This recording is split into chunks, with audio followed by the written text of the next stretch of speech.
हरे कृष्णा। आप सबका स्वागत है भगवत गीता के 8वें अध्याय में, जिसका नाम है अक्षर ब्रह्म योग। ठीक है, तो हम इस अध्याय में आज देखेंगे कि किस तरीके से भगवान हमें बताते हैं कि मृत्यु के समय हमारी क्या चेतना होनी चाहिए, हमारा क्या भाव होना चाहिए। पिछले अध्याय के आखिरी श्लोक में हमने क्या देखा कि भगवान बताते हैं कि मृत्यु के समय जैसी भाव रहेगी वैसा ही आपको अगला शरीर मिलेगा। तो इस अध्याय में हम देखेंगे, अच्छी तरह डिटेल में देखेंगे कि भगवान क्या बताते हैं कि मृत्यु के समय हमें कैसा भाव रखना चाहिए और कैसी चेतना रखनी चाहिए, और कैसी भाव रहेगी और कैसा चेतना रहेगा तो हमें अगला जन्म हमारा कैसा होगा। ठीक है, क्या प्रयास करनी चाहिए हमें कि हमारा मृत्यु के समय जो भाव है वो सही हो। ठीक है, इस चीज को हम इस अध्याय में देखेंगे। तो पहले हम ये समझते हैं कि श्री श्री राधा गोविंद की जय। कि हमने पिछले 7वें अध्याय में क्या देखा था कि कृष्ण के बारे में ज्ञान की महिमा। तो भगवान ने अपना बताया कि पूर्ण ज्ञान मैं देता हूँ, क्योंकि भगवान जो करते हैं वो पूर्ण होता है। क्योंकि भगवान कौन है? पूर्ण पुरुषोत्तम। भगवान जो करते हैं वो पूर्ण करते हैं। भगवान कृष्ण के ऊर्जाओं का ज्ञान। तो हमने भगवान की दो तरीके की शक्ति देखी थी, परा और अपरा।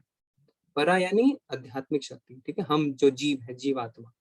और अपरा यानी जो पंचभूत है, और फिर साथ में मन, बुद्धि और अहंकार। ठीक है, फिर भगवान कृष्ण को समर्पण। इसमें हमने क्या देखा था कि 4 ऐसे तरीके के लोग होते हैं जो भगवान को समर्पण करते हैं, और 4 ऐसे होते हैं जो भगवान को समर्पण नहीं करते। ठीक है, तो ये हमारे लिए बहुत इंपॉर्टेंट है जानना कि कौन से ऐसे लोग होते हैं जो समर्पण करते हैं, कौन नहीं करते। ठीक है, किसी को याद है क्या? कोई हैंड रेस करके बताना चाहेगा? पहले बताएं ऐसे 4 जो समर्पण करते हैं। हैंड रेस करिए, चैट में भी लिख सकते हैं। ऐसे 4 लोग जो समर्पण करते हैं। अजय शर्मा प्रभु बताएंगे। बताइए प्रभु जी। हाँ प्रभु जी, राधे राधे। पहला जो होते हैं मतलब प्रभु जी दुखी लोग, जो बहुत दुखी होते हैं। जी और दूसरे जिज्ञासु होते हैं। जी, तीसरा अर्थार्थी होते हैं। और चौथे जो होते हैं ज्ञानी होते हैं। बहुत सुंदर प्रभु जी, बहुत सुंदर। चैट में भी आपने सही बताया प्रभु जी। चैट में भी नेहा माता जी ने बताया 8 अर्थार्थी, जिज्ञासु, ज्ञानी। बिल्कुल सही माता जी। ईशा माता जी ने भी 3 बताए हैं, 8 अर्थार्थी, ज्ञानी। वृंदा प्रभु ने बताए 8 अर्थार्थी, जिज्ञासु। बहुत सुंदर जी। अब हमें ये बताइए कि ऐसे 4 कौन से हैं जो सरेंडर नहीं करते हैं? किसी को पता है क्या? परेश प्रभु को पता है? बताइए प्रभु। सर प्रभु जी, अधम, मूर्ख, साइंटिस्ट और एक थे सर, नास्तिक लोग सर। ठीक है, नास्तिक आपने बताया, अधम बताया, मूर्ख बताया। ठीक है, और क्या बताया? Sir scientist. हाँ, साइंटिस्ट सर। यानी उनको हम क्या बोलते हैं? साइंटिस्ट केवल नहीं आते उसके अंदर दार्शनिक भी आते हैं कभी। तो उसको हम बताते हैं जिनका ज्ञान भगवान ने हर लिया है। ठीक है ना, बहुत सही बताया आपने प्रभु जी, बहुत सही। तो 4 तरीके के लोग होते हैं जो भगवान की शरण में नहीं जाते। कौन कौन? निपट मूर्ख, जो गधे की तरह दिन भर खटते रहते हैं। ठीक है, फिर नराधम, फिर उसके बाद जिनका ज्ञान हर लिया गया है, और चौथा नास्तिक, जो खुद को ही भगवान कहने लग जाते हैं। ठीक है, तो इसमें फिर आखिरी क्या है? हमने क्या देखा 7वें अध्याय में?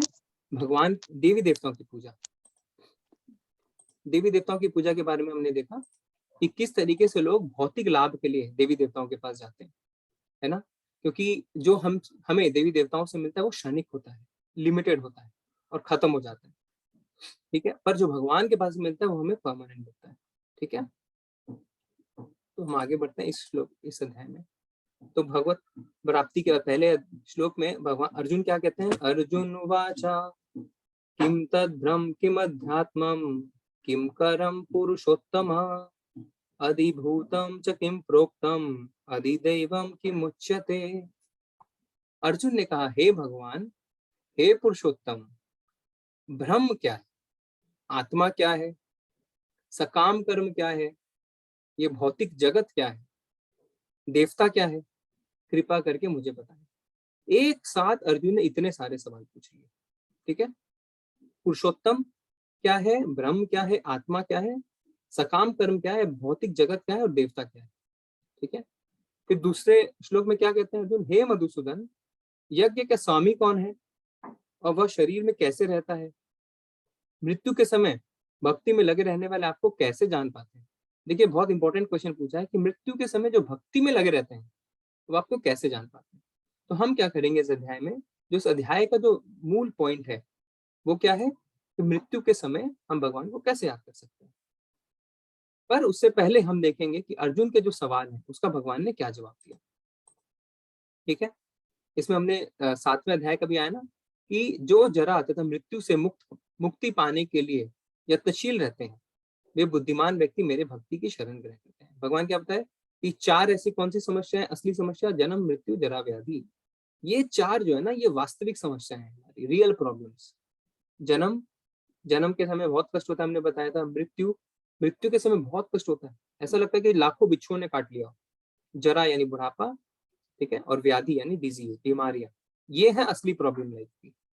तो क्या कहते हैं भगवान की जो जरा तथा मृत्यु से मुक्ति पाने के लिए प्रयत्नशील रहता है वह बुद्धिमान व्यक्ति मेरी भक्ति करता है। ठीक है, वे वास्तव में ब्रह्म है क्योंकि वे दिव्य कर्मों के विषय में पूरी तरह से जानता है। फिर जो मुझ परमेश्वर को मेरी पूर्ण चेतना में रहकर मुझे जगत का, देवताओं का तथा समस्त यज्ञ विधियों का नियामक जानता है, वह अपनी मृत्यु के समय भी मुझ भगवान को जान और समझ सकता है। ठीक है, तो भगवान क्या कह रहे हैं कि जो जानता है कि मैं ही भगवान हूँ, ठीक है, और वो देवताओं का भी मुझे भगवान मानते हैं, क्योंकि देवी देवता भी किसके अंडर में काम करते हैं, भगवान के अंडर में, वो मृत्यु के समय भी मुझ भगवान को जान और समझ सकता है। ठीक है, तो इसमें हम क्या करेंगे, अर्जुन अब डिटेल में जानना चाहता है थोड़ा, तो इसका हम देखेंगे भगवान आगे क्या जवाब देते हैं। तो इस टेबल के थ्रू हम अर्जुन के भगवान ने जो उत्तर दिए वो हम समझेंगे। तो पहला सवाल क्या है, ब्रह्म क्या है। तो भगवान क्या कहते हैं, जीव, अविनाशी, जीवित इकाई। देखिए ब्रह्म शब्द का इस्तेमाल ना जब होता है तो हमें समझना होता है कि जहां पे जिस तरीके से इस्तेमाल है उस तरीके से उसका अर्थ है। जैसे ब्रह्म आत्मा के लिए होता है क्योंकि आत्मा भी अविनाशी है, किंतु परमात्मा भी अविनाशी है। पर जब परमात्मा को हम बोलते हैं पर ब्रह्म, ठीक है, तो हमें ये समझना है कि ब्रह्म कभी कभी आत्मा और परमात्मा दोनों के लिए इस्तेमाल होता है क्योंकि दोनों ही अविनाशी है। पर जब परम ब्रह्म का इस्तेमाल होता है, पर ब्रह्म, तो वो परमात्मा होता है। फिर अगला क्वेश्चन क्या था, अध्यात्म क्या है। तो भगवान क्या बताए ना, जीव की प्रकृति। देखिए जीव की प्रकृति मतलब कि जो हम जीवात्मा है, हमारा स्वभाव, हमारी प्रकृति क्या है, अध्यात्म। पर हम क्या है, हम भौतिक चीजों के टच में आके, हम नेचर के टच में आके हम अपना अध्यात्म भूल जाते हैं, है ना। हम हैं एक्चुअली पराशक्ति, पर क्योंकि हम भौतिक चीजों के संपर्क में आते हैं तो हम अपने आप को अपरा मान बैठते हैं, हम अपने आप को भौतिक मान बैठते हैं। पर भगवान क्या कहते हैं कि जो जीव की प्रकृति है, जो जीवात्मा की प्रकृति है, वो अध्यात्म की है, मेरी सेवा करने की है। ठीक है, फिर कर्म क्या है। तो भगवान बताते हैं तन की ओर ले जाने वाले कार्य, यानी भौतिक कार्य, जो जिसके कारण हम क्या जान बैठते हैं कि हम शरीर है, हम आत्मा नहीं है। ऐसे जो कार्य होते हैं उसको कर्म कहते हैं। अधिभूत क्या है, यानी भौतिक प्रकृति, नेचर। अच्छा, नेचर के 3 गुण किसको याद है, चैट में डालिए। भौतिक प्रकृति के 3 गुण क्या होते हैं जिसके संपर्क में आके जीवात्मा काम करती है। हमने बताया था ना कि जीवात्मा भौतिक प्रकृति के 3 गुणों में आके काम करती है। वो 3 गुण क्या है, तमो रजो सतो, बिल्कुल सही, बहुत जन आंसर दिया। सतोगुण, रजोगुण और तमोगुण। ईशा माता जी, कृष्णा माता जी बता रहे हैं, सौरभ प्रभु बताए हैं। हाँ सही कहा आप लोगों ने। ये 3 जो ऐसी प्रकृति की गुण होते हैं उसके संपर्क में आके हम काम करते हैं। ठीक है, तो उसको क्या बोलते हैं, अधिभूत। फिर आदिदेव। आदिदेव क्या है कि जिसमें सभी देव शामिल हैं। तो इसमें हम देखेंगे ना 11वें अध्याय में भगवान अपना विराट रूप दिखाएंगे, तो उस विराट रूप में आप देखेंगे सारे देवी देवता उसी में सम्मिलित हैं। ठीक है, जिसका कोई आदि नहीं है, कोई अंत नहीं है। फिर आदि यज्ञ, परमात्मा खुद है। परमात्मा कहाँ रहता है, देखिए इसका जवाब कितना सुंदर दिया भगवान ने, सभी के दिल में। हमने क्या देखा था ना, हमारे अंदर 2 आत्माएं हैं। हमारे अंदर कौन कौन सी 2 आत्माएं हैं, एक बार चैट में बताइए आप। हमारे अंदर 2 आत्माएं कौन कौन सी हैं। हर मनुष्य के शरीर में, हृदय में 2 आत्माएं हैं, कौन कौन सी। बहुत सुंदर, जीवात्मा, परमात्मा। अजय प्रभु बता रहे हैं, अनुश्री माता जी ने बताया, रोहन प्रभु, वृंदा प्रभु, ईशा माता जी, नेहा माता जी, शुभज्योति, सबने अच्छा बताया। जीवात्मा, परमात्मा। जीवात्मा यानी हमारी आत्मा, परमात्मा यानी भगवान परमेश्वर। ठीक है ना। तो मृत्यु के समय कृष्ण को कैसे याद किया जाए, इस चीज को अभी हम नहीं बताएंगे। सवाल क्या बाकी रह गया, मृत्यु के समय भगवान को कैसे याद किया जाए और याद क्यों करें। ये भी हम देखेंगे मृत्यु के समय। ठीक है, तीसरे श्लोक में आते हैं। श्री भगवान उवाच अक्षरम ब्रह्म परमं स्वभाव आत्ममुच्यते भूत भावोद्भव करो विसर्ग कर्म संहिता। भगवान ने कहा अविनाशी और दिव्य जीव ब्रह्म कहलाता है और उसका नित्य स्वभाव अध्यात्म या आत्मा कहलाता है। जीवों के भौतिक शरीर से संबंधित गतिविधि कर्म या सकाम कर्म कहलाती है। देखिए कितना सिंपल डेफिनेशन, क्या जो जिसका विनाश नहीं हो सकता और जो दिव्य है वो जीव है, वो जीव ब्रह्म कहलाता है, यानी हमारी जीवात्मा। हमारी आत्मा को विनाश नहीं कर सकते हैं ना हम। साइंस भी क्या बोलता है, energy can not be created nor be destroyed, it can only be transform from one two other, correct. तो अविनाशी है, इसका विनाश नहीं हो सकता है। तो हमारी आत्मा, उसका नित्य स्वभाव क्या है, अध्यात्म यानी भगवान की सेवा। और जो भौतिक शरीर से संबंधित गतिविधि है, जो हमारी मटेरियल बॉडी है, उससे रिलेटेड जो भी चीजें हैं उसको बोलते हैं सकाम कर्म। ठीक है ना। यहाँ पे भगवान ने क्या, अक्षरम ब्रह्म, अक्षरम मतलब कभी जिसका श्रेय ना हो, जिसको कभी हटा मारा ना, जैसे आत्मा को हम कभी नहीं मार सकते। ठीक है। देखिए यहाँ पे इस्कॉन के पिक्चरों में आप देखेंगे ना कि क्योंकि ये जितने चित्र हैं ये भक्त बनाते हैं, क्योंकि भक्त समझते हैं भगवत गीता को, उनके अंदर भगवान का भाव है। तो चित्र जो है वो लगता है कि जैसे मानो बोल रहे हो, कितनी अच्छी तरह इसमें जो भी भगवान कहना चाहते हैं कितनी अच्छी तरह डिपिक्ट होके आते हैं, देखो, है ना। ठीक है, आगे देखते हैं। 5वें श्लोक में भगवान क्या कहते हैं। ये 5वां श्लोक बहुत इंपॉर्टेंट है हमारे लिए। हमने 4था श्लोक मिस किया है क्या, नहीं। अच्छा, 5वें श्लोक में भगवान क्या कहते हैं हम समझते हैं। अंत काले च मामेव स्मरन् मुक्तव कलेवरम य प्रयाति समद्भावम याति नास्तंत संशया। और जीवन के अंत में जो केवल मेरा स्मरण करते हुए शरीर का त्याग करता है वह तुरंत मेरे स्वभाव को प्राप्त करता है, इसमें रंच मात्र भी संदेह नहीं है। देखिए कितने क्लियर गाइडेंस और कितने क्लियर इंस्ट्रक्शन है भगवान के। कोई किंतु परंतु नहीं, कोई may be, might be, should be, would be, कुछ नहीं है ना।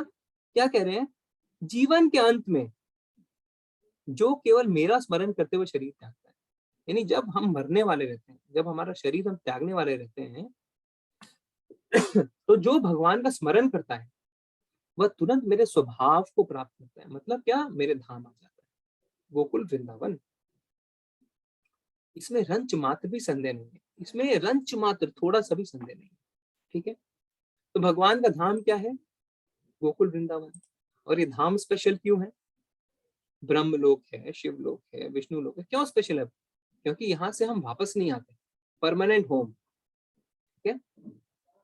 तो भगवान कहते हैं विदाउट डाउट आप समझ लीजिए कि जो शरीर त्याग भाई मेरे को याद करता है वो मेरे पास आता है।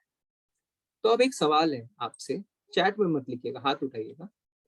तो अगर भगवान कहते हैं कि मरते टाइम मेरे को याद कर लो और मेरे धाम आ जाओ, तो फिर हम आज ये क्लास क्यों कर रहे हैं बैठ के, हम मौज मस्ती में क्यों नहीं लग गए, है ना। हम पूरे जीवन मौज मस्ती कर सकते हैं। ईशा माता जी ने हाथ उठाया है। हाँ माता जी, पहले मैं सवाल कंप्लीट करता हूँ माता जी। तो हम पूरे लाइफ मौज मस्ती कर सकते हैं, घूमने जा सकते हैं, फिल्में देख सकते हैं, जुआ खेल सकते हैं, दारू पी सकते हैं, और फिर जब हम लगे कि अब 60-70 के होने आ रहे हैं तब हम भक्ति शुरू करें, है ना। हाँ, हाँ, तो हरे माता कृष्ण प्रभु जी। जी, माता जी हरे कृष्ण। मुझे लगता है ये प्रैक्टिस्ड है, क्योंकि हम मतलब जब मेरी आत्मा बाहर निकलेगी तभी मैं करना चाहूंगी तो वो तब नहीं हो सकता। It's all about practice. जैसे कि हम कोई लेसन पढ़ते हैं, उसे प्रैक्टिस करते करते समझते हैं, एक बार में नहीं समझ में आता है, वैसे ही मुझे लगता है ये। ठीक है माता जी, अभी मैं जवाब नहीं बताऊंगा, पहले मैं सबको सुनता हूँ। ठीक है माता जी। Okay okay. श्रीमता माता जी आप बताएं। मेरा आंसर भी आगे जिन्होंने आंसर दिया उसका सेम ही है कि अगर हम लोग एक दिन चाहे भगवान को याद करना तो कर नहीं सकते। अगर हम लोग हर दिन इसी चीज को दोहराएंगे तो लास्ट दिन हम लोग कर सकते हैं। ठीक है माता जी। हाँ, अजय शर्मा प्रभु जी बोलना चाहते हैं। अजय शर्मा प्रभु जी। हाँ प्रभु जी, अंत समय में हमें सिर्फ वही याद रहता है जो हम जिंदगी भर करते चले आते हैं। जी प्रभु जी, ठीक है। सुलोचना जलान माता जी बोलना चाहते हैं। जी माता जी। हाँ, हेलो। जी माता जी, हरे कृष्ण। हाँ, मैं कहना चाहती हूँ कि मरने का समय किसी को मालूम नहीं होता है कि हम कब मरेंगे। ये जी फिक्स माता थोड़ी होता है कि हम उसी समय हम उनकी आराधना करेंगे या याद करेंगे और चले जाएंगे। ये तो कभी भी आ सकती है मृत्यु तो। जी माता जी। जी माता जी, ठीक है माता तो जी। उस हिसाब से हमें शुरू से ही भगवान का नाम लेना पड़ता है। जी माता जी, ठीक है, आपने बहुत अच्छा कहा। नेहा माता जी, आप बताइए। हरे कृष्ण प्रभु जी। हरे कृष्ण माता प्रभु जी। जी, वही मौत का समय निर्धारित नहीं होता और जीवन भर जी प्रैक्टिस करने से अंत समय में हम उन्हें याद कर पाते हैं। जी माता जी, ठीक है, मैं एक और हैंड लूंगा। कृष्णा माता जी, आप बताइए। हरे कृष्ण प्रभु जी। हरे कृष्ण। प्रभु जी, जैसे एग्जाम के लिए प्रिपरेशन करना पड़ता है वैसे ही लाइफ का फाइनल एग्जामिनेशन डेथ है, तो डेथ के लिए भी हमें कृष्णा की भक्ति करना चाहिए पहले, तभी हम भगवत प्राप्ति कर सकेंगे। जी माता जी, हरे कृष्ण। आप सबने सही जवाब दिया। सो 2 पॉइंट यहाँ पे निकल के आए और दोनों बहुत इंपॉर्टेंट और बहुत अच्छे पॉइंट। पहला क्या कि हमें थोड़ी पता है हम कब मरने वाले हैं, है ना। सुलोचना माता जी ने बताया, बहुत सुंदर जवाब दिया माता जी ने। क्या कि हमें थोड़ी पता हम कब मरने वाले हैं। हमें पता है क्या अगले मोमेंट में क्या होगा, अगली सांस आएगी कि नहीं आएगी। तो हम बुढ़ापे का थोड़ी इंतजार करेंगे भगवान का नाम लेने के लिए, है ना। अभी कोरोना में देखिए अभी क्या हुआ, इतने यंग लोग मरे, सही है ना, और बूढ़े लोग अभी भी हैं। और दूसरा क्या है कि चलिए अगर हम मान भी लें कि प्रकृति क्या करती है, जब हमारा शरीर छिन्न होने लगता है तब हम मरेंगे। अगर हम ऐसा भी मान लें तो बिना अभ्यास, जैसा आप सबने कहा, कुछ भी संभव नहीं है। गरुड़ पुराण में लिखा है कि जब मृत्यु आती है तब इतना दर्द होता है कि मानो लाखों बिच्छुओं ने काट लिया, है ना। अभी आप देखिए, आपको सर दर्द होता है, ठीक है, तो आपके बगल में कोई आपका कितना ही प्रिय बैठा हो, आपका ध्यान अपने सर दर्द की ओर रहता है, उसके तरफ नहीं रहता है ना। और फिर वो ज्यादा अगर बोलते हैं तो आप क्या बोलते हैं कि मेरे सिर में दर्द है, थोड़ा कम बोलो, है ना। तो हम जब अपनी छोटी छोटी सी समस्याओं के कारण हम ध्यान अपनी ओर आकर्षित कर लेते हैं, जब मृत्यु में इतना दर्द होगा तो हम भगवान के बारे में कैसे सोच पाएंगे। आप समझ के देखिए, असंभव हो जाएगा ना। तो जब तक हम अभ्यास नहीं करेंगे तब तक हमारे लिए भगवान को मृत्यु के समय याद करना संभव ही नहीं, ठीक है। इसीलिए भगवान कहते हैं कि पूरी जिंदगी निरंतर तुम अनन्य भाव से, सच्चे मन से, पूरी श्रद्धा से समर्पण करो। उससे क्या, हम आगे पढ़ेंगे तो उससे क्या होगा, भगवान बताएंगे कि फिर तुम्हें चिंता करने की दरकार नहीं है, फिर मृत्यु के समय मैं तुम्हारा ख्याल रखूंगा, ठीक है। और कृष्णा माता जी ने भी बहुत अच्छा कहा, एग्जाम के लिए हमें तैयारी करनी पड़ती है। तो ये तो हमारी सबकी सबकी एग्जाम है। अब देखिए आप लोगों ने कितने लकी है ना, कितने लोग कि कोरोना हुआ और एग्जाम से छुट्टी मिल गई ऑनलाइन। सब क्लास 10 का भी बोर्ड भी नहीं देना पड़ा, सीधे 11 में, है ना। तो इन सब भौतिक एग्जामों से आपकी छुट्टी हो सकती है, बट क्या मृत्यु का जो एग्जाम है उससे किसी की छुट्टी हो सकती है क्या? किसी की छुट्टी नहीं हो सकती। ये परीक्षा तो सबको देनी है, तो हमें इस परीक्षा के लिए तैयार होना चाहिए, ठीक है ना। अब देखिए इसका एक प्रभु जी बहुत अच्छा एक उदाहरण देते हैं। जब हम किसी बच्चे से पूछते हैं कि आपकी उम्र कितनी है, तो क्या बोलता है, आई एम 4 years old, ठीक है। और यही हम किसी बुजुर्ग से पूछते हैं तो बोलता है आई एम 60 years old। तो अब ओल्ड कौन है, वो बच्चा ओल्ड है ना, बुजुर्ग ओल्ड है ना। कहने का मतलब ये है कि ओल्ड यानी हम मृत्यु की तरफ जा रहे हैं। आप समझ रहे हैं, 4 years old यानी अब 4 साल कम हो गए हैं तैयारी करने के लिए, हम सब मृत्यु की ओर बढ़ रहे हैं। तो हमें पता होना चाहिए कि हमें मृत्यु के लिए किस तरीके से तैयार होना है, ठीक है। कोई भी शास्त्र आप देखिए, कोई मृत्यु की बात नहीं करता है, पर भगवत गीता में खुल के भगवान श्री कृष्ण बात करते हैं भगवत गीता इसमें मृत्यु के बारे में। क्योंकि हमें पता है कि ये जिस जगत में हम जी रहे हैं वो तो बहुत ठीक है, वो तो टेम्पोररी है कि नहीं। देखिए आप खुद ही देखिए, कंट्रीज के नक्शे बदलते रहते हैं, है ना। कभी कोई अचानक से एक आइलैंड आ जाता है, कभी कहीं फ्लड आ जाता है, तो सब कुछ तो बदलता रहता है। पर शाश्वत क्या है, शाश्वत है भगवान का धाम। तो वहां बुलाने के लिए हमें भगवान कहते हैं कि तुम तैयारी करो। और हम शरीर लेके तो जाएंगे नहीं, ये शरीर तो हमें मिला है किस लिए, कि जिससे हम भगवान की भक्ति कर सकें और हमारी आत्मा जो है फिर भक्ति करने के बाद भगवान के धाम जा सके, हमारा मन शुद्ध हो सके, ठीक है। इसका एक और एग्जाम्पल हम क्या देते हैं, जैसे छोटे बच्चे हैं, ठीक है, छोटे बच्चे जब रेत में खेलते हैं समुद्र के किनारे, तो अपना छोटा छोटा घर बनाते हैं कि नहीं, दिन भर खेलते रहते हैं उसके साथ। फिर क्या होता है, शाम को उनके माँ बाप आते हैं, अब बोलते हैं कि चलो हो गया बहुत, अब चलो घर चलो, तो वो सब छोड़ छाड़ के चले जाते हैं ना। क्यों? क्योंकि उनको पता है कि जो उनके माँ बाप का घर है वो उनका परमानेंट घर है। इसी तरीके से जो भगवान का परम धाम है गोलोक वृंदावन, वो हमारा परमानेंट घर है। यहाँ पे हम जो रहते हैं, यहाँ पे हम कुछ रिश्ते नाते बना लेते हैं, घर खड़ा कर लेते हैं, तो हम यहीं के होके रह जाते हैं। पर ऐसा नहीं है, हमारा जो परमानेंट घर है, हमारा शाश्वत घर है भगवान का धाम। ठीक है, तो हमें इस भौतिक जगत को छोड़ने के लिए मरने की तैयारी करनी चाहिए, जो क्या है, भगवान का नाम लेते रहो, कि जिससे अंत काल में हमें भगवान की स्मृति हो। अब देखिए, जैसे माता जी ने बताया कि हमें थोड़ी पता हम कब मरने वाले हैं। अब ऐसे क्या हुआ था, जो प्रहलाद परीक्षित महाराज थे, जब उनको श्राप मिला कि आप 7 दिन के अंदर मर जाएंगे, ठीक है, बहुत ही चक्रवर्ती सम्राट थे, क्या किया उन्होंने, सब कुछ तुरंत छोड़ के वो पहुंच गए गुरु के पास और कहा मुझे इन 7 दिनों में क्या करना है ये बताइए। फिर 7 दिन 7 रात सुखदेव गोस्वामी ने उन्हें भागवतम का प्रवचन दिया।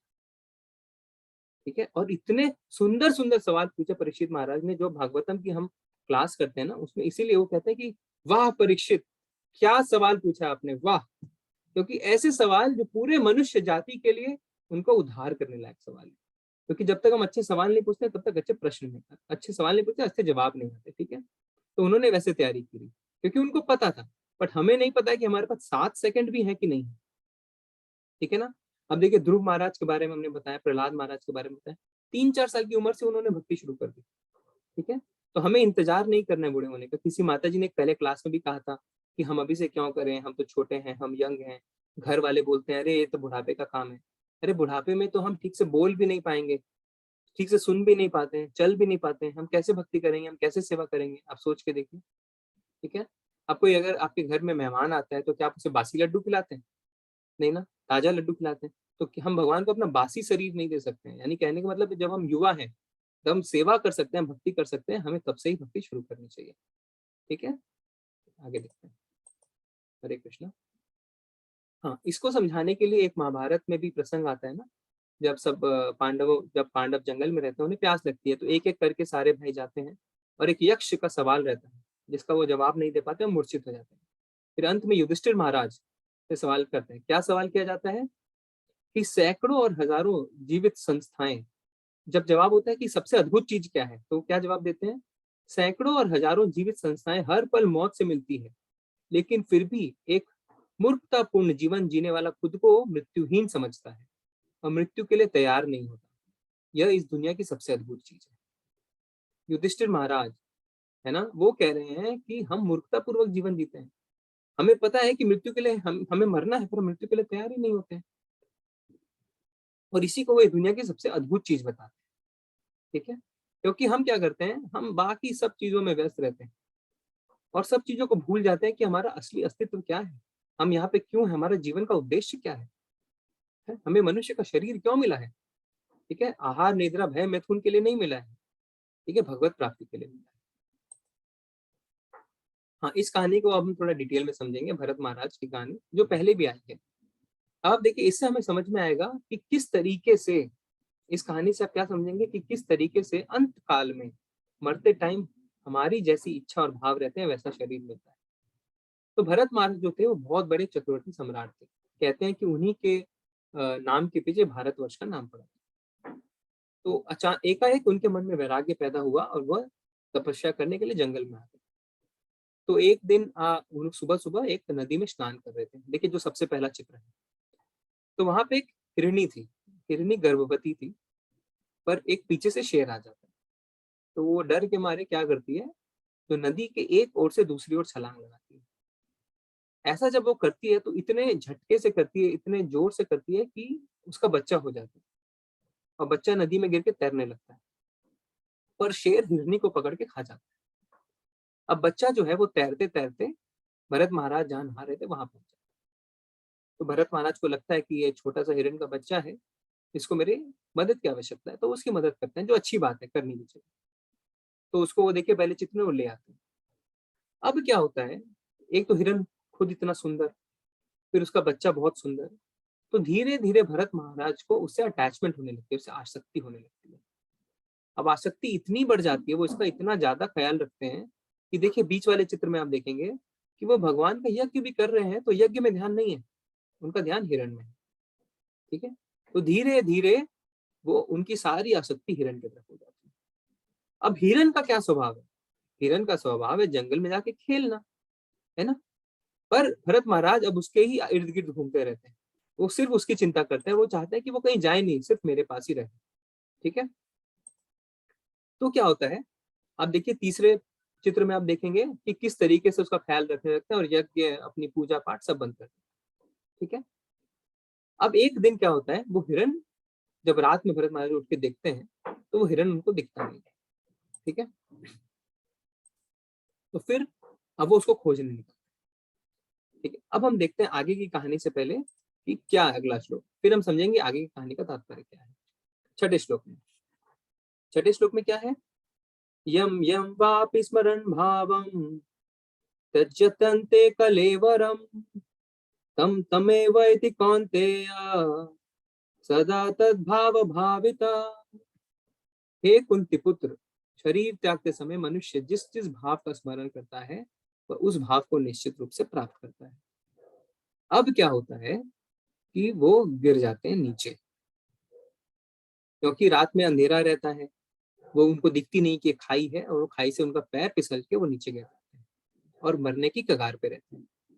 ठीक है, अब हम देखते हैं भगवान ने क्या कहा, शरीर त्यागते समय, तो भरत महाराज शरीर त्यागने वाले हैं।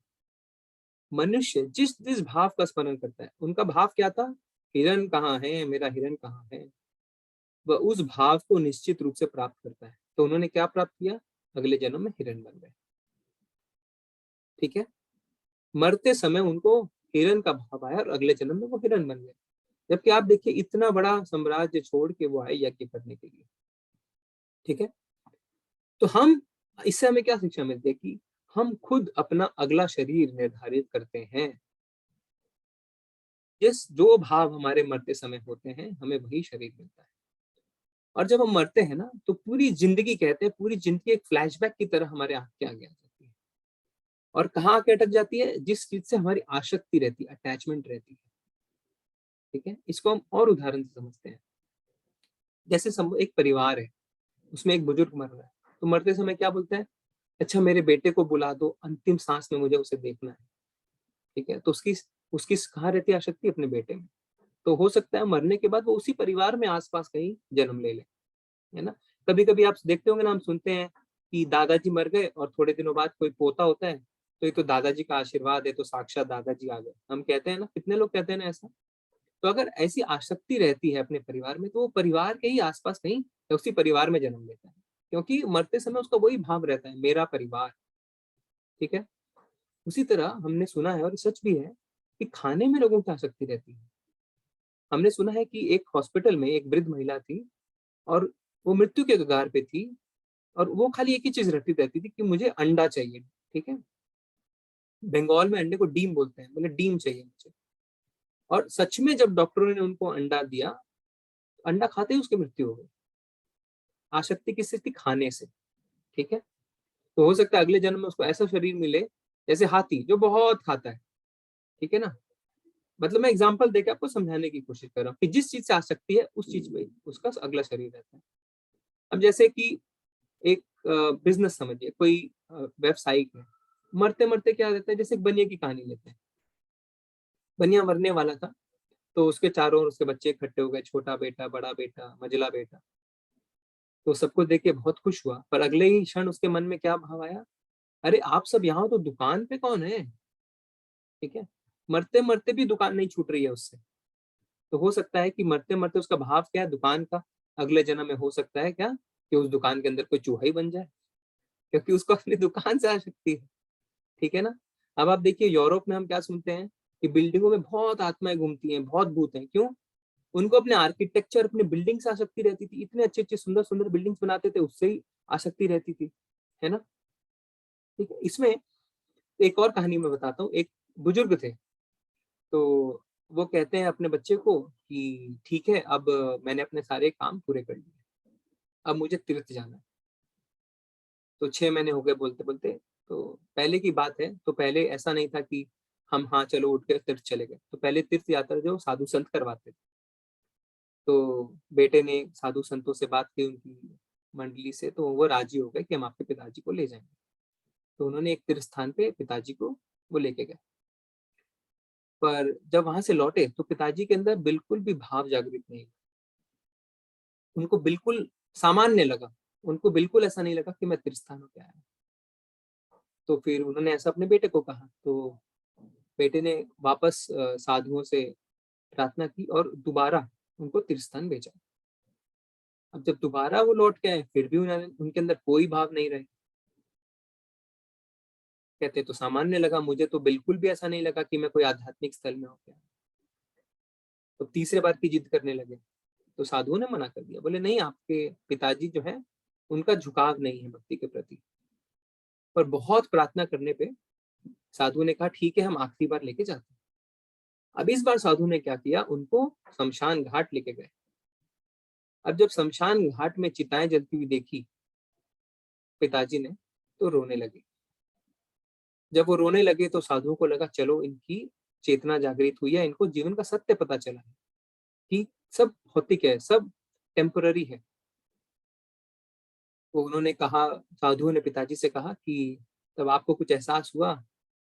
तो पिताजी कहते हैं हाँ, यहाँ पे इतनी चिताएं जलती हुई देख के मुझे लगता है कि मैंने लकड़ी का कारोबार क्यों नहीं किया पहले।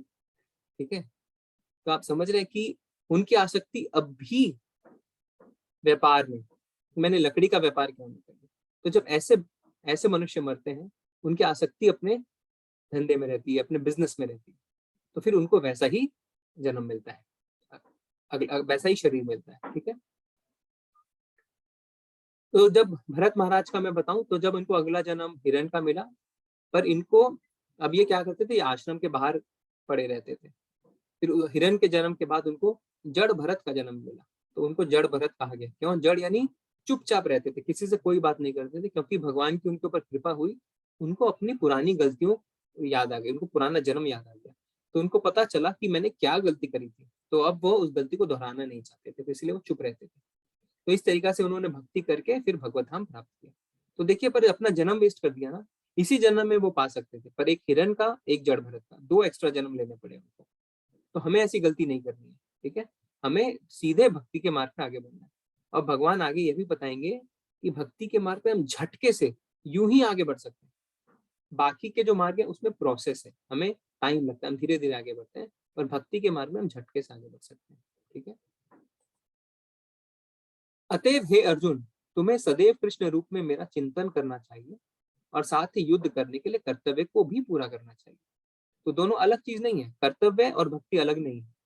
भगवान के लिए कर्तव्य करना ही भक्ति है। मैंने पहले भी बताया था कि प्रभुपाद जी भक्ति को जब इंग्लिश में बताते हैं तो क्या बताते हैं? Devotional service. तो डिवोशनल सर्विस यानी भगवान के लिए जब हम सेवा करते हैं, जब हम कर्तव्य करते हैं, तो वो भक्ति होती है। अपने कर्मों को मुझे समर्पित करके तथा अपने मन एवं बुद्धि को मुझ में स्थिर करके तुम निश्चित रूप से मुझे प्राप्त कर सकोगे। ठीक है, तो हमें कर्म छोड़ना नहीं है, हमें ऐसे कर्म करने हैं जो हमेशा हमें भगवान की याद दिलाए। ठीक है, तो इसीलिए भगवान अर्जुन को कहते हैं कि उठो और युद्ध करो, मेरे लिए युद्ध करो, मुझे अपने मन और अपनी बुद्धि में स्थिर करके तुम युद्ध करो। ठीक है, हाँ, अब 8वें श्लोक में भगवान क्या कहते हैं? अभ्यास योग युक्तेन चेतसा नान्यगामिना परमं पुरुषं दिव्यं याति पार्थ अनुचिंतयन्। हे पार्थ, जो व्यक्ति मेरा स्मरण करने में अपना मन निरंतर लगाए रखता है, अविचलित भाव से भगवान के रूप में मेरा ध्यान करता है, वह मुझको अवश्य ही प्राप्त होता है। एकदम गारंटी दे दिया है, गारंटी कार्ड स्टैम्प, एटर्नल। क्या? 2 ही चीज बताए, निरंतर, हमेशा, और अविचलित भाव से। ठीक है, और देखिए अवश्य, भगवान बार बोल रहे हैं अवश्य अवश्य अवश्य, है ना? तो यानी एकदम फॉर श्योर है, फॉर गिवन है, गारंटी देते हैं भगवान कि होगा ही ऐसा।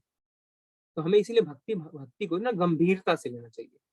अब भगवान अध्याय 4 में ये भी बताते हैं कि जिस भाव से हम भगवान की शरण ग्रहण करते हैं, उसी भाव से भगवान हमारे साथ आदान प्रदान करते हैं। तो हम फाकीबाज रहेंगे तो भगवान भी फाकीबाज रहेंगे। खैर, भगवान परम पिता है, हम कुछ भी करें फिर भी भगवान हमें बार बार मौका देते हैं, बार बार हमारी उद्धार करने की कोशिश करते हैं।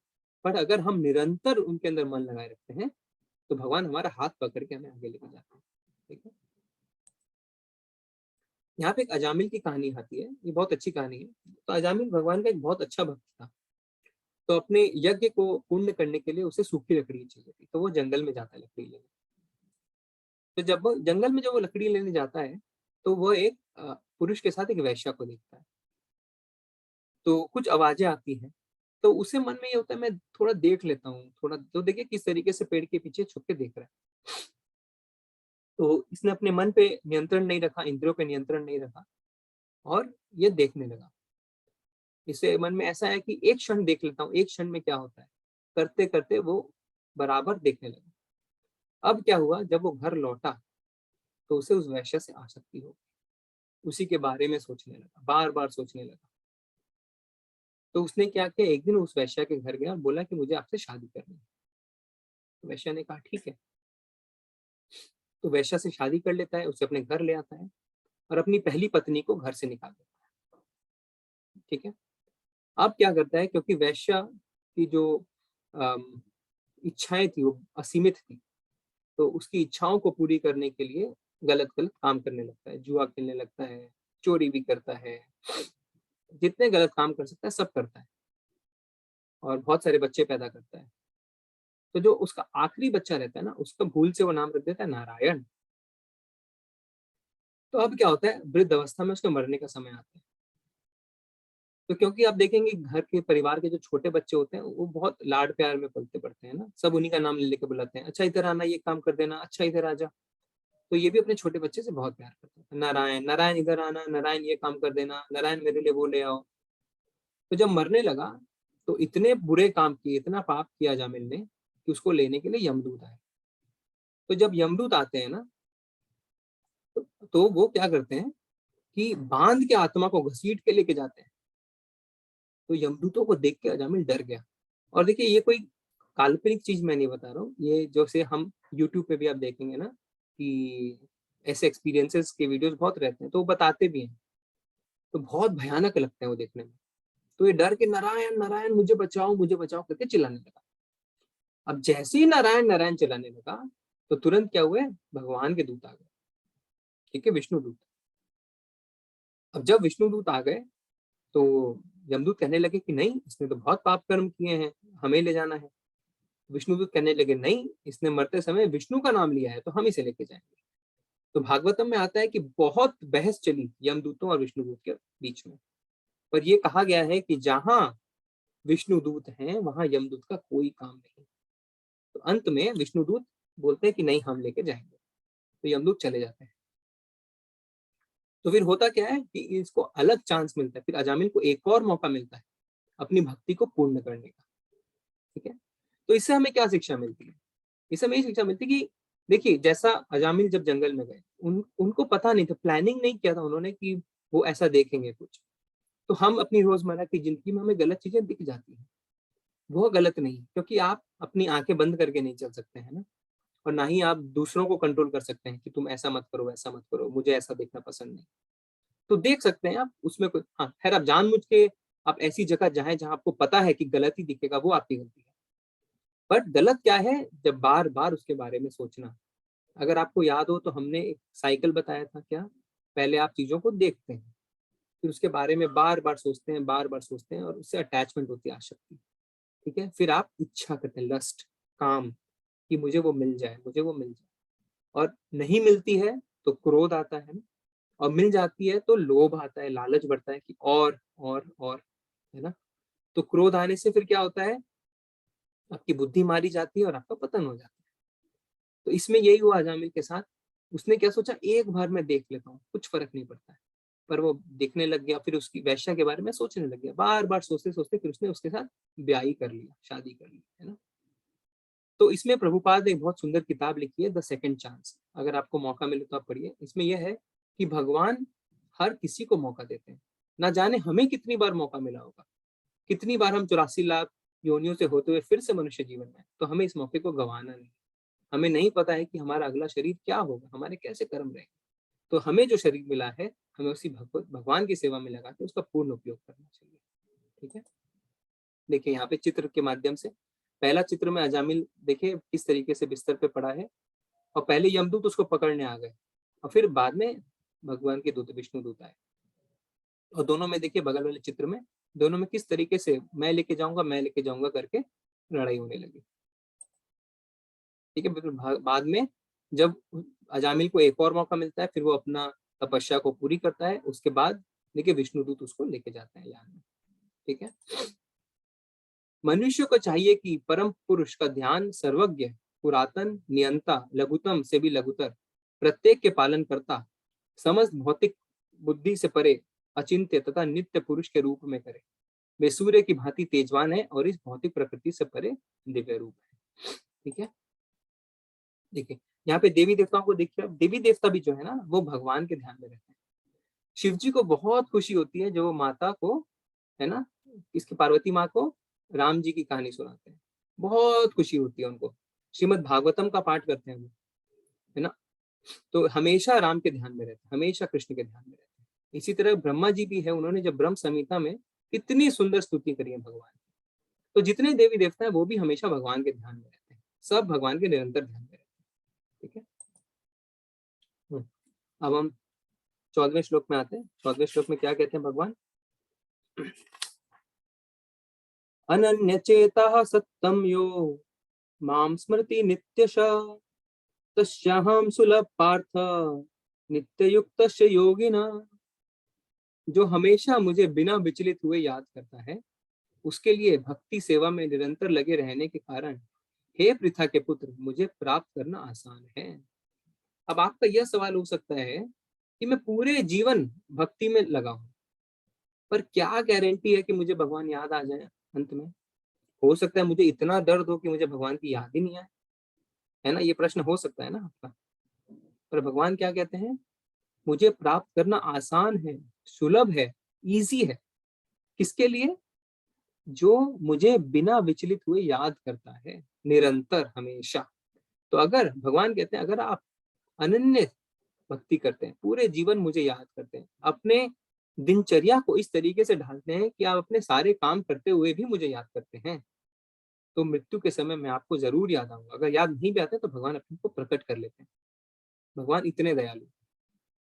इसी को कहते हैं कृष्णा कॉन्शियसनेस। इस्कॉन का फुल फॉर्म क्या है? International society for Krishna consciousness. हमारी जो चेतना है, भावना है, वो कृष्ण से युक्त हो जाए। हर समय हमारी चेतना, हमारी भावना में कृष्ण रहे, कृष्ण भावना भावित। ठीक है, जैसे एग्जाम्पल क्या है कि आप भक्ति में आने से पहले क्या होता है, अच्छा बेटा मैं क्या बनाऊं, नाश्ते में क्या खाना है, क्या खाना है, मैं ये बना देती हूँ। मैं अभी कृष्ण कॉन्शियस होने के बाद मैं भगवान के लिए क्या बनाऊं? अच्छा कल मैंने भगवान को ये खिलाया था, क्या आज मैं ये खिला सकती हूँ भगवान को, है ना? अच्छा कल मैंने गेंदे की फूल की माला चढ़ाई थी, क्या आज मैं इस फूल की माला चढ़ा सकता हूँ भगवान को? भगवान को आज इस फूल की माला बड़ी पसंद आएगी, है ना? पिछली दिवाली ना मैंने ये वस्त्र पहनाए थे भगवान को, इस दिवाली में ऐसे वस्त्र पहना। आप समझ रहे हैं? काम आप वही कर रहे हैं जो पहले कर रहे थे, अलग कुछ नहीं है, बट हर चीजों को आप भगवान से जोड़ रहे हैं। इसी को बोलते हैं जिससे आप हर समय भगवान को याद कर सकें। आप कहीं जाते हैं घूमने, आपको कोई अच्छी चीज दिखती है तो आप कहते हैं अच्छा इससे मैं ये ले सकती हूँ कृष्ण के लिए, है ना, ये चीज मैं इस्तेमाल कर सकती हूँ, ये चीज खिला सकते हैं, ये चीज पहना सकते हैं। ठंड आ रही है, अच्छा भगवान को मैं कंबल उड़ा सकती हूँ। ठीक है, तो जब हम हर चीज में भगवान को जोड़ते हैं तो उसको हम कहते हैं कृष्णा कॉन्शियसनेस। ठीक है, जिससे आप भगवान को हर समय याद कर सकें। ठीक है, अब जो हम जप करते हैं, देखिए यहाँ पे जो चित्र में जप कर रहे हैं, जप क्यों करते हैं? जिससे हमें अभ्यास हो, हम भगवान का निरंतर जाप करते रहें, निरंतर जाप करते रहें। आप शुरू शुरू में देखेंगे जब आप ऐसा करेंगे ना, तब आप सोते भी रहेंगे ना तो आपके अंदर एक चेतना में जप होता रहेगा। ठीक है, तो अगर आप ऐसा रहता है कि जब हम मरने वाले रहते हैं, हो सकता है भगवान की ऐसी कृपा हो कि हमारे मुंह पे भगवान का नाम ही आ जाए, हरे कृष्ण कृष्ण कृष्ण हरे हरे, हरे राम राम राम हरे। और चेतना इतनी विकसित हो जाती है कि अगर आप किसी से बात नहीं कर रहे हैं, चुप हैं, तो अपने आप ये जप करना शुरू करते हैं, हरे कृष्ण कृष्ण कृष्ण हरे हरे, हरे राम राम राम हरे। आप खाली नहीं रखते अपने मन को, क्योंकि खाली मन शैतान का घर। तो हमेशा आप अपने मन को भगवान में लगाए रखते हैं। ठीक है, देखिए इसमें आप एक छोटा सा वीडियो भी देखेंगे इसमें क्या कहते हैं भगवान, मुझे प्राप्त करके महापुरुष जो भक्ति योगी है कभी भी दुखों से पूर्ण इस अनित्य जगत में नहीं लौटता, क्योंकि उन्हें परम सिद्धि प्राप्त हो चुकी होती है। भगवान कहते हैं कि मुझे जो प्राप्त कर लेता है वो वापस नहीं लौटता है। देखिए इस वीडियो में आप क्या देख रहे हैं, ये एक जेल से एक कैदी भाग रहा है, तो वो क्या कर रहा है, वो एक गेट खुला हुआ है पर वो ऊपर से छलांग लगाने की कोशिश कर रहा है, दूसरा गेट से निकल रहा है। तो जो भक्ति करते हैं ना वो इसी तरीके से आसानी से गेट से निकल रहे हैं, क्योंकि ये संसार भी एक जेल है, ठीक है। जो दुर्गा माँ है ना वो इस दुर्ग की देवी है। ये जो दुर्ग है, ये संसार एक दुर्ग है, एक फोर्ट है, एक जेल है, ठीक है। हम सब इसमें हैं, हमें सब सजा काट रहे हैं और हमें सबको पनिशमेंट मिली है, क्योंकि हमने भगवान से द्वेष किया। हम उनके धाम में ही थे, हमने द्वेष कर हम वापस आ गए। भगवान कहते हैं ठीक है, आपके भोग की इच्छा भोग करिए, फिर आइए वापस हमारे पास। तो दुर्गा देवी इस दुर्ग की देवी है, वो सबको नियंत्रित करती है। पर जब हम भक्ति करते हैं ना, तो हम देखिए इतनी आसानी से गेट खोल के बाहर आ जाते हैं, बिल्कुल एकदम आसानी से, ठीक है। भगवान खुद ही कहते हैं ना, दुख आलयम अशाश्वतम, कि ये जो संसार है ये दुखों का आलय है। जैसे पुस्तकालय में पुस्तक है, दुखालय में दुख है। भगवान ने संसार को बनाया, हमने तो बनाया नहीं है। अपने संसार के बारे में वो ऐसा कह रहे हैं, तो हमें तो डाउट करने का कुछ है नहीं ना इसमें, ठीक है। पर जो भक्ति करता है वो दोबारा नहीं आता। पर अब देखिए इस जेल में कुछ लोग तो निकलने की कोशिश करते हैं, पर जो अंदर ही खुश है, जो आसक्त हो चुके हैं, अरे ये संसार बड़ा मजा आ रहा है, अरे अच्छे दुख है, तो फिर वो कभी बाहर नहीं आ सकते। हमें यहाँ क्षण भर का सुख मिलता है इसलिए कि हम पुराने दुखों को बुला सकें और फिर एक दूसरी मुसीबत खड़ी रहती है। आप प्रैक्टिकली देखेंगे तो हम हमेशा कुछ ना कुछ प्रॉब्लम सॉल्विंग ही कर रहे हैं, कोई ना कोई समस्या का समाधान ही खोज रहे हैं पूरी जिंदगी। अब ये समस्या, अभी ये समस्या, अभी ये समस्या, है ना। तो ये है दुखालय, तो हमें दुख ही मिलेगा। पर भक्ति से हम परमानेंटली मुक्त हो जाते हैं, हमेशा के लिए मुक्त हो जाते हैं। इस जगत में सर्वोच्च लोक से लेकर निम्नतम सारे लोक दुखों के घर हैं। देखिए भगवान यहाँ पे लोकों की बात करी, प्लैनेट्स, डिफरेंट प्लैनेट्स। सर्वोच्च लोक जो सबसे ऊपर लोक है वो, और सबसे नीचे लोक है वो, सब दुखों के घर हैं। तो खाली पृथ्वी नहीं, स्वर्ग लोक भी, ठीक है। देखिए आपको दिखाते हैं, ये चित्र देखिए आप, पहला चित्र, युद्ध में स्वर्ग। हमने देखा है ना कि इंद्र को असुरों ने हरा दिया, स्वर्ग पे कब्जा कर लिया। तो ये कोई फिक्शनल स्टोरी नहीं, ऐसा होता है। इसलिए कहते हैं ना सर्वोच्च लोक में भी दुखों के घर, और निम्नतम लोक। अब ये नर्क देखिए नीचे वाला चित्र, इसमें तो सिर्फ दर्द ही है, नर्क में तो सिर्फ दर्द है। पर स्वर्ग में भी ऐसा नहीं है कि दुख नहीं है, स्वर्ग में भी दुख है। और बीच में हमारी पृथ्वी है, जिसमें तो हम जानते ही हैं, अभी आप देखिए चल रहा है ना यूक्रेन और रशिया के बीच में, ऐसा तो होता ही रहता है, कब नहीं होता है। कभी कोविड है, तो कभी वॉर है, तो कभी कुछ है, कुछ ना कुछ लगा ही रहता है, जहां जन्म तथा मरण का चक्र लगा रहता है। किंतु हे कुंती पुत्र, जो मेरे धाम को प्राप्त होता है वो कभी जन्म नहीं लेता। तो भगवान का जो धाम है ना, उसमें कोई दुख नहीं है, पर स्वर्ग में भी दुख है। आज हम लोग एक देखेंगे, जो हमारा ब्रह्मांड है उसको हमारे शास्त्र के हिसाब से कैसा है, आज उस स्लाइड में हम देखेंगे, डायग्राम है, ठीक है। उससे आपको पता चलेगा कि हमारे पृथ्वी के ऊपर कितने लोग हैं, पृथ्वी के नीचे कितने लोग हैं। तो सब लोगों में भगवान क्या कहते हैं, सब में दुख है। ऐसा नहीं है कि खाली पृथ्वी में दुख है। ब्रह्मा जी तक का जो लोक है ना वो भी नष्ट हो जाता है। जब महाप्रलय आती है तो ब्रह्मा जी का लोक भी नष्ट हो जाता है, खाली बचता क्या है, गोलोक वृंदावन, ठीक है। अब देखिए जैसे आप कोई बच्चे, अभी आप कोई हॉस्टल में रहता है क्या, यहाँ पे कोई बच्चा पढ़ाई कर रहा है हॉस्टल में रहता है, हाथ उठाइए। कोई हॉस्टल वाला नहीं है। कोई पीजी में रहता है, हाँ देखिए विक्रांत प्रभु, दिलीप प्रभु, है ना। तो आप लोग क्या है, जो हॉस्टल और पीजी में रहते हैं, आपका क्या होगा, जब आपका कोर्स पूरा हो जाएगा तो आप कॉलेज वाले बोलेंगे ना चले जाओ। तो उसी तरह है हमारा भौतिक जीवन, जब हमारा लाइफ पूरा हो जाएगा तो हमें अब डिसाइड करना है कि हमें वापस यहाँ पे आना है या फिर हमें भगवान के धाम जाना है, ठीक है। तो भगवान तो बहुत कोशिश करते हैं, कभी गुरु को भेजते हैं, कभी शास्त्र को भेजते हैं, कभी भक्तों को भेजते हैं, कि हमें समझ में आ जाए और हम भगवान के समर्पित हो जाए, ठीक है, जिससे हम आगे बढ़ सकें। इसके अतिरिक्त एक अन्य अव्यय प्रकृति है जो शाश्वत है और इस व्यक्त तथा अव्यक्त पदार्थ से परे है। यह परा यानी श्रेष्ठ और कभी ना नाश होने वाली है।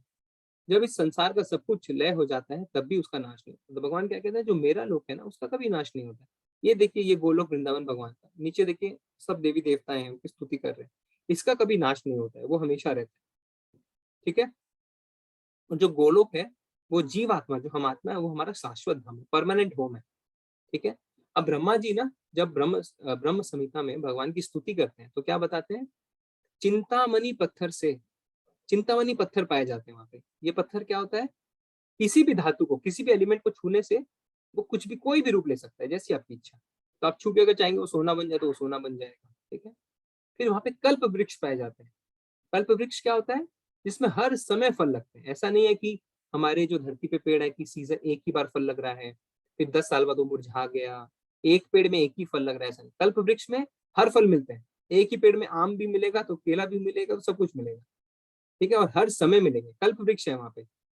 सुरभि गाय है। सुरभि गाय में क्या है, अनलिमिटेड दूध। ऐसा नहीं है कि 4 लीटर 5 लीटर 10 लीटर, नहीं, जितना दूध चाहे उतना दूध सकते हैं। और हजारों लक्ष्मी भगवान की सेवा कर रही है। ये खुद ब्रह्मा जी भगवान की स्तुति करते हैं कि भगवान का धाम ऐसा है, ठीक है। देखिए यहाँ पे ये है गोलोक वृंदावन का चार्ट, और ये पूरे हमारे ब्रह्मांड का चार्ट। इसको हम एडमिन हमारे विवेक प्रभु भेजेंगे, माता जी, कृष्णा माता जी भेजेंगे आपको व्हाट्सएप में पीडीएफ। पर आप देखिए, मैं आपको समझाने की कोशिश करता हूँ। लेफ्ट वाला देखिए, आप इसको जूम करते हैं जितना हो सकता है। हाँ, ये देखिए, ये जो है सबसे टॉप में, इसको हम गोलोक चार्ट बोलते हैं। इससे ज्यादा जूम नहीं होगा। ये जो ऊपर वाला है ना, ये है गोलोक वृंदावन, यानी ये है भगवान श्री कृष्ण का धाम। भगवान यहाँ रहते हैं, ठीक है। इसके नीचे देखिए जो ब्लू दिख रहा है, ये वैकुंठ, यहाँ पे विष्णु रहते हैं, ठीक है। तो भगवान कृष्ण जो है ना, वो विष्णु नहीं है, पूरी तरह विष्णु नहीं है। भगवान विष्णु जो है वो कृष्ण के अवतार है, विस्तार है, ठीक है, वो हम बताएंगे आगे। अब नीचे देखिए, जहाँ पे ये ब्लू लाइन शुरू हो रही है ना, ब्लू लाइन के ऊपर और ब्लू लाइन के नीचे, तो ब्लू लाइन के ऊपर क्या है, ब्रह्म ज्योति, ठीक है, और वहां पे सदाशिव। और उसके नीचे, यानी ब्लू लाइन के ऊपर जितना है वो परमानेंट है। परमानेंट मतलब प्रलय आए, महाप्रलय आए, कुछ भी आए, उसका नाश नहीं होता। उसके नीचे जितने हैं वो सब खत्म हो जाते हैं। अब उसके नीचे क्या है देखिए, ये जो ऊपर में यहाँ पे लेटे हुए ना, ये है महाविष्णु। ये दिख रहा है आपको, गोल्डन बॉल्स जैसे निकल रहे हैं, ये है ब्रह्मांड। यानी जो महाविष्णु है, जब सांस छोड़ते हैं तब सैकड़ों ब्रह्मांड निकल के आते हैं बाहर, और जब सांस लेते हैं तब सैकड़ों ब्रह्मांड अंदर चले जाते हैं। तो ऐसा नहीं कि वो हमारी तरह तुरंत तुरंत ले रहे हैं, छोड़ रहे हैं, ले रहे हैं, छोड़ रहे हैं, ऐसा नहीं। तो ये एक एक ब्रह्मांड, कितने ब्रह्मांड निकलते हैं। देखिए जितने गोल्डन गोल्डन जो गोलाकार है ना, ये ब्रह्मांड है, और महाविष्णु से निकल रहे हैं। फिर क्या होता है, जो महाविष्णु है उनका फिर फर्दर विस्तार होता है गर्भोदक्षाय विष्णु। गर्भोदक्षाय विष्णु क्या करते हैं, देखिए जो नीचे लेटे हुए हैं ना, वो क्या है, एक ब्रह्मांड के एक गर्भोदक्षाय विष्णु। अब उनके देखिए नाभि से एक हरे कलर की नाल निकल रही है, जिसके ऊपर बैठे ब्रह्मा जी। देखिए दूसरे चार्ट में, यहाँ पे थोड़ा जूम किया हुआ, इसमें देखिए ये गर्भोदक्षाय विष्णु, ठीक है, आपको दिख रहा है। इसमें देखिए उनकी नाभि से एक नाल निकल रही है, जिसके सबसे ऊपर है ब्रह्मा जी। अब ये जो नाभि से नाल निकल रही है ना, और ब्रह्मा जी सबसे ऊपर है, इसके इसी नाभि में हमारा ब्रह्मांड है,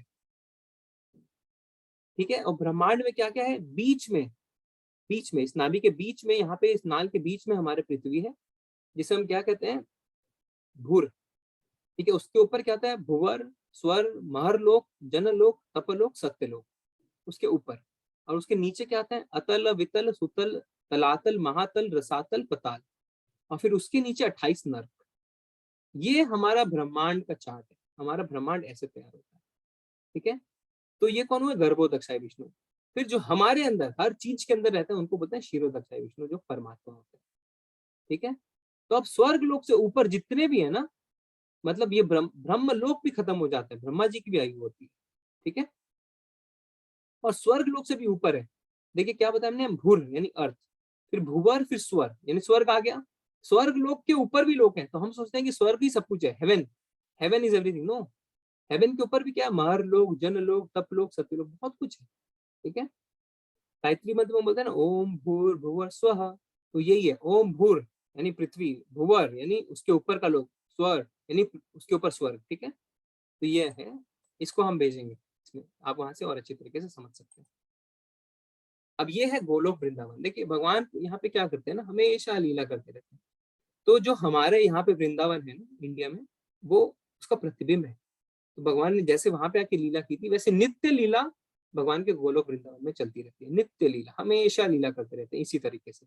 देखिए ये भक्तों ने कोशिश करी है कि हम चित्र बनाएं, मक्खन चुराते रहते हैं, माँ यशोदा को परेशान करते हैं, गैयों को चराने जाते हैं, गोप गोपियों के साथ खेलते हैं। भगवान नित्य है, उनकी लीलाएं भी नित्य है, ठीक है।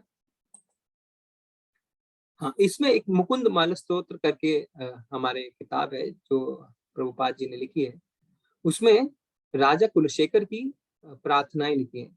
तो क्या बोलते हैं राजा, हे कृष्ण, कृपया मेरे मन को तुरंत अपने कमल के फूलों के पैरों की ओर जाने दें, जैसे कि राजहंस कमल के फूलों के तने में प्रवेश करता है। जब मेरी अंतिम सांस के समय मेरा गला हवा, पित्त और कफ की क्रिया से संकुचित हो जाता है तो मैं आपको कैसे याद कर पाऊंगा।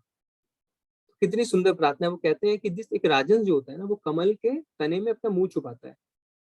तो राजा कहता है कि मुझे भी आप अभी अपने चरणों में जगह दीजिए, मुझे अपनी सेवा में लगाइए। मैं बुढ़ापे का इंतजार नहीं करना चाहता। क्यों? क्योंकि मेरा गला हवा, पित्त और कफ की क्रिया संकुचित हो जाती है। बुढ़ापे में क्या होता है, मृत्यु के समय में ऐसा ही होता है कि जो हमारी पित्त और कफ की क्रिया है ना, वो बंद हो जाती है। तो उससे तो बोलते मैं उसका इंतजार नहीं करना चाहता, मुझे अभी अपनी सेवा में लगा। ठीक है, मैं ये नहीं कि मैं बीमार हो जाऊं और उसके बाद सोचता रहूं कि कैसे आपकी सेवा करूं। तो आप ये किताब पढ़ सकते हैं चाहे तो। ठीक, अब इसके 28वें श्लोक में हम आते हैं। वेदेषु यज्ञेषु तपसु चैव दानेषु यत् पुण्य फलं प्रदिष्टम् अत्येति तत्सर्वमिदं विदित्वा योगी परम स्थानमुपेतु चाद्यम्। जो व्यक्ति भक्ति मार्ग स्वीकार करता है वह वेदाध्ययन, तपस्या, दान, दार्शनिक तथा सकाम कर्म करने से प्राप्त होने वाले फलों से वंचित नहीं होता। वह मात्र भक्ति संपन्न करने इन समस्त फलों को प्राप्त करता है और अंत में परम नित्य धाम हो जाता है। देखिए भक्ति के कितने फायदे हैं। हम अगर भक्ति नहीं करते तो हम क्या करते हैं, हम वेदाध्ययन करते हैं, वेदों का अध्ययन करते हैं, तपस्या करते हैं, दान करते हैं, सकाम कर्म सब कुछ करते हैं, सबका अलग अलग फल मिलता है। पर भगवान क्या कहते हैं, जो भक्ति करता है उनको ये सब तो ऐसे ही मिल जाता है अपने आप। आपको सब अलग अलग करने की दरकार नहीं है। आप भक्ति करेंगे तो आपको किस किस चीज का फल मिलेगा, वेद अध्ययन का, तपस्या का, दान का, सकाम, सब चीज का। और साथ में क्या मिलेगा, साथ में मेरा नित्य धाम भी मिलेगा। बाकियों को अलग अलग करेंगे ना तो भगवान का धाम नहीं मिलेगा, पर भक्ति करेंगे ना तो सब कुछ मिल जाएगा, कंप्लीट पैकेज है ना। तो भगवान का धाम भी मिल जाएगा। इस चित्र में देखिए, ये कपिल मुनि है और जिनको वो ज्ञान दे रहे हैं वो कौन है पता है आपको? किसी को पता है कौन है जिनको वो ज्ञान दे रहे हैं? किसी ने अगर पहले क्लास कर रखा हो या किसी को शास्त्रों में बता सकते हैं किसको ज्ञान दे रहे हैं वो? अच्छा मैं बताता हूँ, वो अपनी माता को ज्ञान दे रहे हैं। ये उनकी माँ है, ठीक है। तो कोई कह सकता ना मैं अनपढ़ हूँ, मैं तो नहीं जानता कैसे पढ़ूं, मैं क्या करूं। तो मात्र ये ना, उनकी माता को मात्र सुनने से, उन्होंने सिर्फ सुनाया, उनका जीवन सफल हो गया। ठीक है, यहाँ पे हमारे पास 2-3 मिनट है। मैं एक दुर्वासा ऋषि की कहानी बताना चाहता हूँ। तो दुर्वासा ऋषि को तो सब जानते हैं। तो एक बार वो अम्बरीश महाराज के पास गए। अम्बरीश महाराज जो ना, वो बहुत शुद्ध भक्त थे, राजा भी थे, राज ऋषि जिसको कहते हैं। तो उन्होंने एकादशी का व्रत कर रखा था महाराज ने। एकादशी निर्जला, निर्जला मतलब पानी भी नहीं पीते। तो अम्बरीश महाराज उनके पास पहुंचे तो उनको ऐसा मन में था कि मैं दुर्वासा ऋषि उनके पास पहुंचे, उनको ऐसा मन में था कि मैं अम्बरीश महाराज को थोड़े मजे चखाता हूँ। पर दुर्वासा ऋषि बहुत बड़े अष्टांग योगी, ठीक है, बहुत पावर्स थी उनके पास। तो जब अम्बरीश महाराज ने कहा कि आइए हम पारण यानी व्रत खोलते हैं, तो दुर्वासा ऋषि कहते हैं कि मैं नहा के आता हूँ।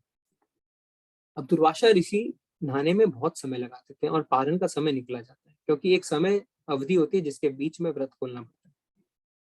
पर जहां दुर्वासा ऋषि नहाते हैं वहां से उनको सब याद रहता है कि क्या चल रहा है। तो राजा अम्बरीश को ऐसा लगता है कि अब तो आ नहीं रहे हैं दुर्वासा ऋषि, मैं अपना व्रत तो थोड़ा सा पानी पी के व्रत खोलते हैं, क्योंकि व्रत खोलने के भी नियम होते हैं। अब किंतु दुर्वासा ऋषि को पता चल जाता है तो आके बहुत क्रोध करते हैं। और क्रोध करने के बाद वो अपने शरीर से एक बाल तोड़ते हैं, जिससे एक बहुत भयानक राक्षस पैदा होता है। इसलिए कि जिससे वो अम्बरीश महाराज को मार सके। पर जैसे ही ऐसा होता है तुरंत सुदर्शन प्रकट होता है। सुदर्शन प्रकट होके उस राक्षस को मार देता है। अब वहीं पे वो सुदर्शन नहीं रुकता, अब वो दुर्वासा ऋषि को मारने के लिए निकल पड़ता है। उनकी पीठ पूरी जल जाती है और दुर्वासा ऋषि भागते रहते हैं। तो सबसे पहले वो किसके पास पहुंचते हैं? वो पहुंचते हैं ब्रह्मा जी के पास। ब्रह्मा जी बोलते हैं नहीं, मैं कुछ नहीं कर सकता, सुदर्शन आपके पीछे है। फिर शिव जी के पास पहुंचते हैं। शिव जी भी मना कर देते, बोले मैं कुछ नहीं कर सकता, सुदर्शन आपके पीछे है।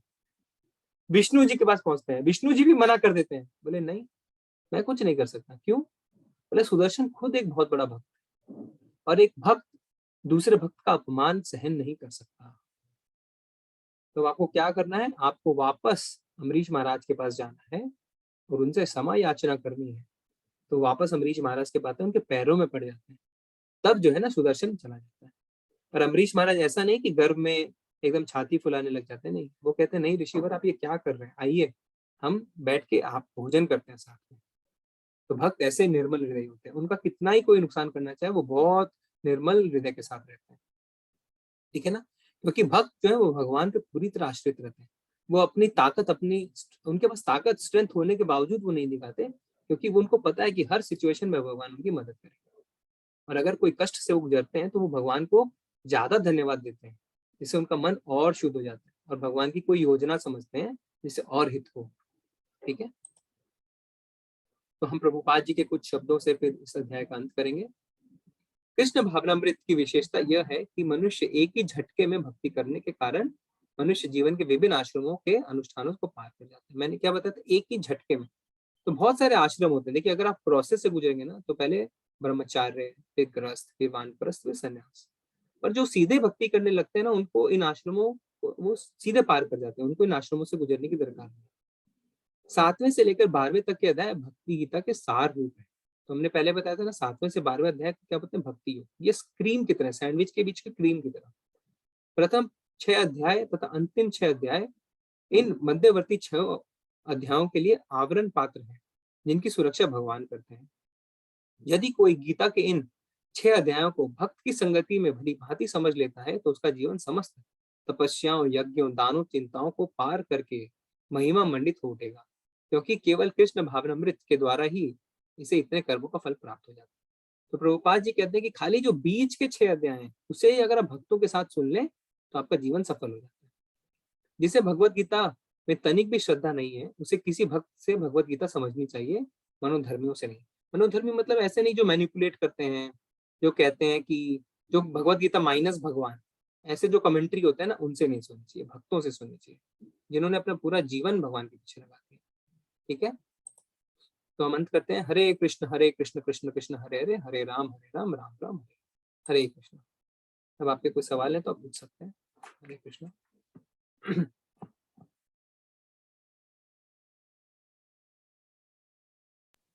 जी मैं चैट में देखता हूँ। अंकिता माता जी एक ही क्वेश्चन है प्रभु जी। हाँ बोलिए, क्या अंकिता माता जी का ना? हमारा फ्यूचर शरीर हमारा कर्मों पर डिपेंड करता है, या फिर हम जो डेथ के टाइम जिस शरीर के बारे में सोचते हैं वो शरीर मिलता है? हाँ माता जी, क्या होता है ना कि जैसे हम क्या बोलते थे, अभ्यास, ठीक है। तो जब आप अभ्यास करते रहेंगे तो आपका मन तो ऐसे ही शुद्ध होता जाएगा हमेशा। 2 चीजें होती हैं, इच्छा और कर्म की पोटली। तो आपकी जैसी इच्छा रहती है तो मरते टाइम आपकी जैसी इच्छा रहती है, ठीक है, और आपके कर्मों की पोटली जैसी रहती है। आप जब एकदम अच्छे मन से, शुद्ध मन से भगवान की पूजा, भगवान का जप करते हैं ना, तो आप जिंदगी में कितने आपके पाप नष्ट हो जाते हैं। हमने पढ़ा था ना कि जो पुराने पाप होते हैं भगवान के नाम जब से यूं ही खत्म हो जाते हैं, ठीक है। तो अगर आपके कर्म की पोटली गंदी है ना माता जी, अगर उसमें बहुत पाप है तो आप मरते टाइम भगवान को याद भी नहीं कर पाएंगे, आप स्मरण नहीं कर पाएंगे। आपको पूरी तरह शुद्ध होना पड़ेगा, और पूरी तरह शुद्ध होने के लिए आपके जितने पूरे पाप और पुण्य सब कटने पड़ेंगे, ठीक है ना माता जी। अब जैसे हमने देखा ना यहाँ पे एग्जाम्पल भरत महाराज का, कि बहुत बड़े भक्त थे, अजामिल भी बहुत बड़े भक्त थे, पर उनको फिर क्या और 1-2 जन्म लेने पड़े जिससे वो और शुद्ध हो पाए, ठीक है ना। अब ध्रुव महाराज का भी हमने पढ़ा था कि उनको चाहिए था क्या, राज्य, पर इतने शुद्ध हो गए वो तो बोला मुझे कुछ नहीं चाहिए, पर भगवान ने सब कुछ दिया उनको। तो जब तक हम पूरी तरह शुद्ध नहीं होंगे ना, जब तक हमारे अच्छे और बुरे दोनों कर्म पूरी तरह नहीं कटेंगे, तब तक हम वापस जन्म मृत्यु के चक्कर में फंसते रहेंगे। रोहन गुप्ता प्रभु जी प्लीज अनम्यूट। हरे कृष्णा प्रभु जी। हरे कृष्णा रोहन प्रभु, कैसे हैं आप?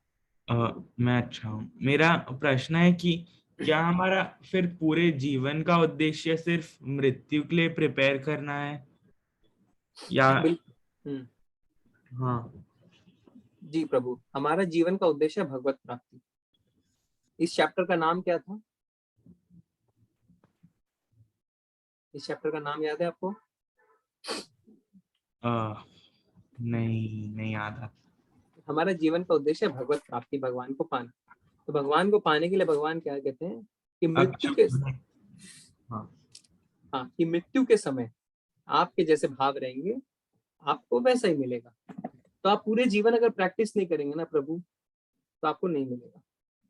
तो देखिए, हमें इस बात को स्वीकारने में बहुत कठिनाई होती है, क्योंकि हम इतने इंद्र तृप्तियों में हमेशा रहते हैं ना, इससे पहले रहे, कि हमें लगता है कि हम ये क्या करें, हम खाली भगवान का नाम लें तो फिर हम भोग नहीं करें, है ना। हमें ये मन में हमारे आता है, नेचुरली आता है। पर हमने क्या कहा, कर्मों को नहीं रोकना, आपको कर्मों को भगवान से जोड़ना है। ऐसा नहीं कि आपको एरोप्लेन में बैठना बंद कर देना है, ठीक है ना। हमारा जीवन का उद्देश्य है भगवत प्राप्ति। प्रभु जी, रुद्र प्रभु जी ने मैसेज वो क्वेश्चन पूछा है कि पता कैसे लगता है कि मरते समय 100 बिच्छू काटते हैं। हाँ, दो है प्रभु जी। तो हमारे शास्त्रों में ऐसा लिखते हैं, हमारे गरुड़ पुराण में लिखा हुआ है ऐसा कि ऐसा होता है। और दूसरा कि आप कुछ यूट्यूब में वीडियोस देखेंगे ना, तो कुछ आफ्टर लाइफ एक्सपीरियंस करके जो कुछ वीडियोस है, तो उन्होंने बताया है, और साइंटिफिकली अब डॉक्यूमेंटेड है कि ऐसा होता है, ठीक है। ऐसे तो आप सही कह रहे हैं वैसे कि अधिकतम लोग तो रहते नहीं बताने के लिए, कौन बताएगा। बट सब कुछ जो है वो खाली ऐसा नहीं है कि हम बताएंगे तभी वो है, हमारे शास्त्रों में लिखा है कि ऐसा होता है, और शास्त्र में गलत नहीं लिखा रहता, ठीक है ना। हरे कृष्णा। किसी और प्रभु जी या माता जी को कोई क्वेश्चन पूछना तो प्लीज हैंड रेज कीजिए। प्रभु जी, मुझे शुभम शर्मा प्रभु जी का क्वेश्चन है। प्रभु जी, मुझे जानना था, जो लोग स्वामी नारायण जी के भक्त या डिवोटी होते हैं, उनकी स्वामी नारायण जी गॉड हेड हैं, क्या ये सच है? देखिए, जहां तक मुझे पता है, स्वामी नारायण यानी भगवान विष्णु, है ना। तो विष्णु जो है वो कृष्ण जी के विस्तार है, ठीक है ना प्रभु जी। कनिष्का माता जी का क्वेश्चन है, जब हमारी इच्छा पूरी नहीं होती तब हमारी आत्मा पृथ्वी पर भटकती है, ऐसा होता है क्या? हाँ माता जी, देखिए, जब आपकी इच्छा पूरी नहीं होती और आप आसक्त रहते हैं उस इच्छा को पूरी करने के लिए, और उससे पहले मर जाते हैं, तो भगवान आपको मौका देते हैं अपनी इच्छा को पूरी करने के लिए। क्योंकि भगवान कभी भी जबरदस्ती नहीं करते आपके साथ। भगवान कहते हैं ठीक है, तुम्हारी अगर ये भौतिक इच्छा है तो मैं तुम्हें दोबारा जन्म दूंगा। अब आत्मा भटकने की जहां तक बात है, सामान्यता ये कहते हैं शास्त्र कि अगर असमय मृत्यु हो जाती है, कोई एक्सीडेंट में आप मर जाते हैं, कोई सुसाइड कर लेते हैं, तब आपके लिए दूसरा शरीर तैयार नहीं है, पर आपकी इच्छा बनी हुई है, तो आपकी आत्मा भटकती है। पर अगर समय के साथ आपकी मृत्यु होती है, आपने अपनी अवधि जी ली है, पर आपकी इच्छा अभी बाकी है, तो आपको या तो हो सकता है अपने कर्मों के हिसाब से आप थोड़े टाइम स्वर्ग में या नर्क में रहेंगे, फिर वापस जन्म लेंगे अपनी इच्छा को पूरी करने के लिए। अजय शर्मा प्रभु जी का क्वेश्चन है कि महामंत्र के अलावा अगर हम कुछ भी ना करें, कोई पूजा, कोई कीर्तन, तो क्या ये काफी है? हाँ, भगवान कहते हैं ना कि पेड़ के जड़ में जल देने से पेड़ के पत्तों में, तनों में, हर जगह जल पहुंचता है। तो भगवान की जो स्तुति है, जो भगवान की पूजा है, भगवान का स्मरण है, अगर आप वो करते हैं तो सारे देवी देवता अपने आप खुश हो जाते हैं। अगर आप ऐसा कर सकते हैं तो बहुत अच्छी बात है प्रभु जी।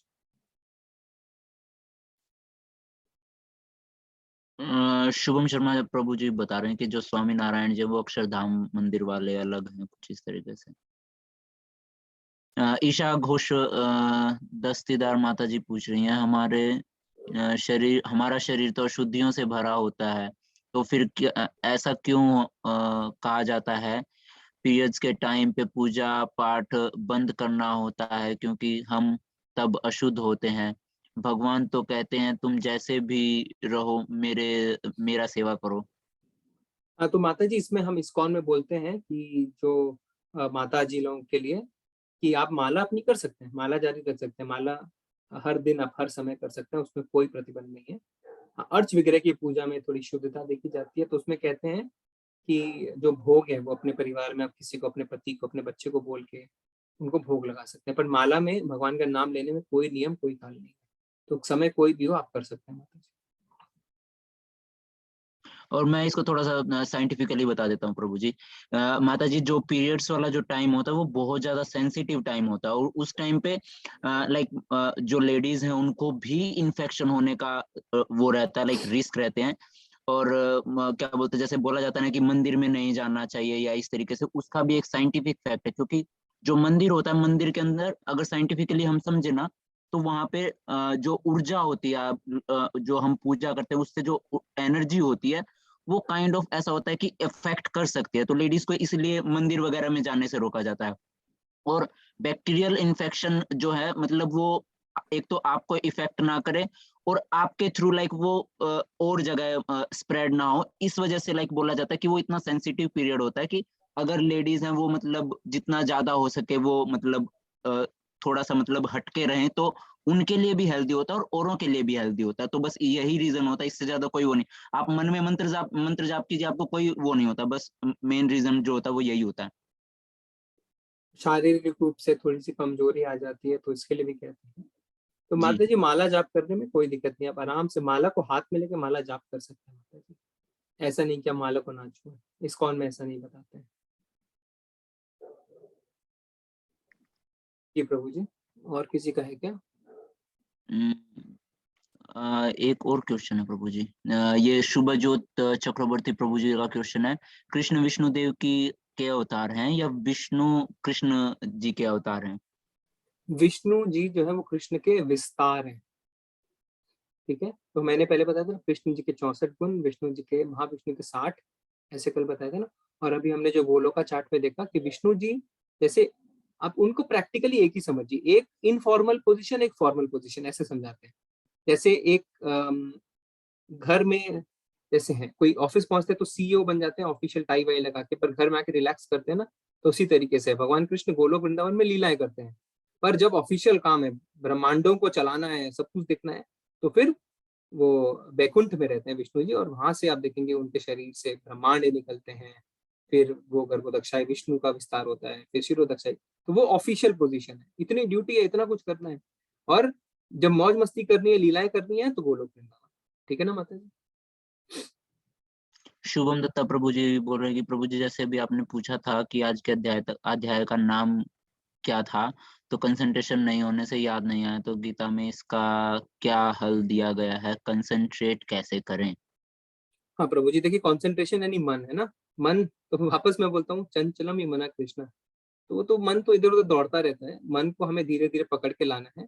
तो आप शुरू में भी जब कोई भी चीज है, जैसे अध्याय है या माला है, तो मन भागेगा इधर, पर जैसे आप धीरे धीरे माला करनी शुरू करेंगे ना, आपका मन कंट्रोल में आएगा। और ऐसा होता है, ऐसा नहीं है कि अच्छा आप बताएं कौन कौन कर रहा है एक माला, थोड़ा हैंड रेस करें, किसने शुरू करी है? नेहा माता जी, रुद्र प्रभु, अजय शर्मा प्रभु जी, कीर्ति माता जी। एक बड़ा है, कल 3 थे आज 4 है, खुशी है। 18 दिनों तक एटलीस्ट 18 लोग तो हैं जो करेंगे। है ना, एक माला जरूर करिए, 5-6 मिनट निकालिए, आपको बहुत अच्छा लगेगा, खुद को बहुत अच्छा लगेगा। जी प्रभु जी, आई थिंक सारे क्वेश्चंस हो गए ना? सारे क्वेश्चंस हो गए हैं प्रभु जी। माला नहीं है मेरे पास माता जी, आप उंगली पे कर सकते हैं, कोई दिक्कत नहीं है, या आप इस्कॉन से ऑर्डर कर सकते हैं। प्रभु जी लिंक डाल देंगे व्हाट्सएप में, तो आप किताब और माला जपमाला आ जाएगी आपके पास माता जी, ऐसी कोई चिंता वाली बात नहीं है। आप शुरू करिए, उंगली पे काउंट करके शुरू कर सकते हैं माता जी, ठीक है ना? ठीक है, तो फिर क्लास आज बंद करते हैं, फिर हम वैष्णव प्रणाम मंत्र करते हैं। वाञ्छकल्पतरुभ्यश्च कृपा सिन्धुभ्येव च पतितनां पावनेभ्यो वैष्णवेभ्यो नमो नमः। अनंत कोटि वैष्णव वृंद की जय, शील प्रभुपाद की जय।